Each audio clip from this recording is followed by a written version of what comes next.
دوسری چیز یہ ہے، جیسا کہ ابھی مولانا صاحب نے کہا، جذبات میں آ کر کھڑے ہونے سے کچھ ہونے والا نہیں ہے۔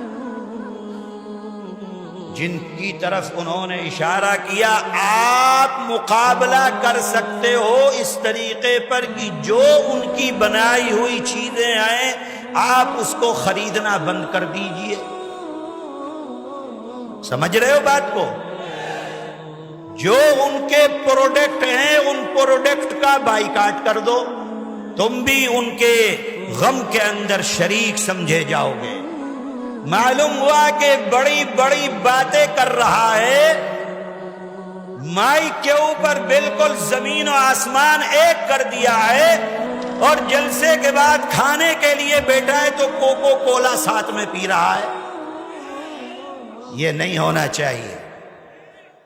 سچی محبت اہل فلسطین کے ساتھ آپ کی یہ ہے کہ آپ اسرائیل کے پروڈکٹ کا بائیکاٹ کیجیے، بس ختم ہو گئی بات۔ نمبر دو، آپ ان کی طرف سے صدقہ کیجیے، صدقہ کیجیے، اس لیے کہ اللہ کا نبی فرماتا ہے کہ صدقہ اللہ کے غصے کو سب سے زیادہ ٹھنڈا کرنے والا۔ کتنا صدقہ کرنا ہے؟ صرف 1% صدقہ کرو۔ کتنا کرو؟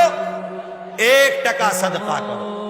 روز 1% صدقہ کرو، اللہ کی راہ میں نیت کرو، جہاں مسلمانوں پر ظلم ہو رہا ہے اے اللہ وہاں اپنے غصے کو ٹھنڈا فرما دیجئے، وہاں مظلوموں کو کامیاب فرما دیجئے، وہاں ظالموں کا منہ کالا فرما دیجئے۔ ہم اس لیے صدقہ کر رہے ہیں تاکہ آپ کی بارگاہ میں یہ چیز قبول ہو جائے۔ 1% صدقہ روزانہ کرو۔ تیسری چیز بتاؤ، اب تک کس نے 2 رکعت نفل پڑھ کے اللہ سے دعا کی ہے کہ اے اللہ ظالموں کا منہ کالا کر دے اور مظلوموں کی مدد فرما؟ کہاں کیا ہے؟ نہیں کیا ہے کسی نے۔ اللہ تعالی فرماتے ہیں وَاسْتَعِينُوا بِالصَّبْرِ وَالصَّلَاةِ،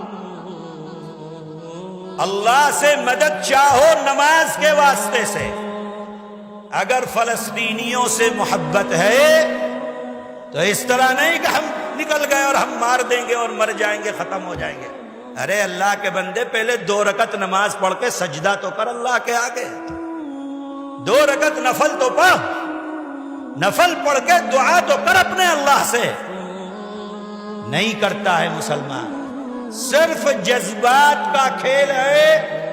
جذبات کے اندر کبھی بھی انسان کو کامیابی نہیں ملتی ہے، اس لیے جو کرنے کے کام ہیں وہ کرو۔